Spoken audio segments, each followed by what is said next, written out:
So today I'm going to be installing this Brid Vios 3 and also this Brid LF low max seat rail into the S2000. Here we go. Alright, so unboxing the rail here, pretty straightforward. Have your new rail. You get a little bit deeper, nothing on that side. Looks like we got some hardware. I believe these are our sound mic side mount plates.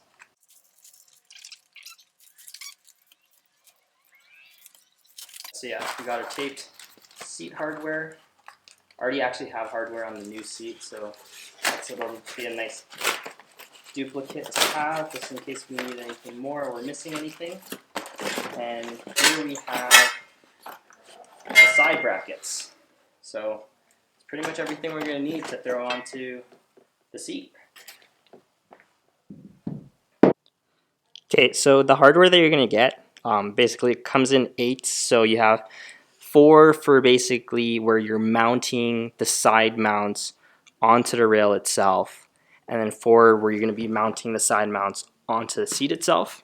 So what you have 8 lock washers, 8 normal washers. This is going to help spread the load, prevent cracking the fiberglass shell, specifically on the seat. 8 little Allen head bolts, and then 8 nuts. So that's pretty much all you need to put them on. So first thing we're going to do is install the side rails onto the rail itself, and then we'll put the seat onto the rail. Alright, so I have the seat rail now installed to the actual seat.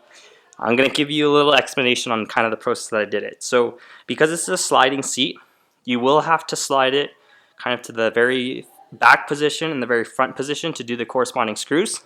I'm going to correct myself. The 8 pieces of hardware that come with the seat are actually for the rail itself. I think you could maybe get away with just using 4 bolts on the rail itself, but there are provisions for 2 mounting places, so I would recommend using all 8. If Brid puts it in there, it's probably for a reason.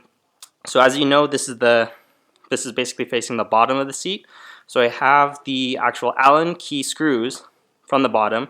I did it the other way, but it actually wouldn't clear the rail mechanism. So learn from my mistake, put the screws in basically with the threads going up, and then I basically put on the side mounts loosely, mounted up the seat so that it's kind of nice and centered, and then bolted everything down. So next thing we're going to do, we're going to actually go to the car and then take out the stock seat.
Alright, so we're back in the parkade.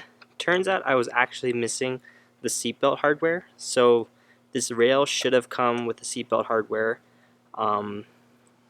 Basically, if you look, this is the side mount. You have your 2 provisions, one in the front, one in the back to actually bolt onto the seat. In the back, you can see on the other side, there's a hole. So you actually should have hardware that'll attach your factory seatbelt there. Mine actually didn't come with it. Thankfully, I talked to the guys that I ordered the seat rail from. They got it to me pretty quick. So basically just slide this on. I originally had it kind of jerry-rigged using this bolt here for the back corner, but didn't really hold the seatbelt in that well. So don't do that. You could die. In case you get into a crash, that'll easily rip out of there. So yeah, you get the proper hardware and put it on. So there's two things you want to do before you actually put the seatbelt buckle back onto the car, specifically the seat rail.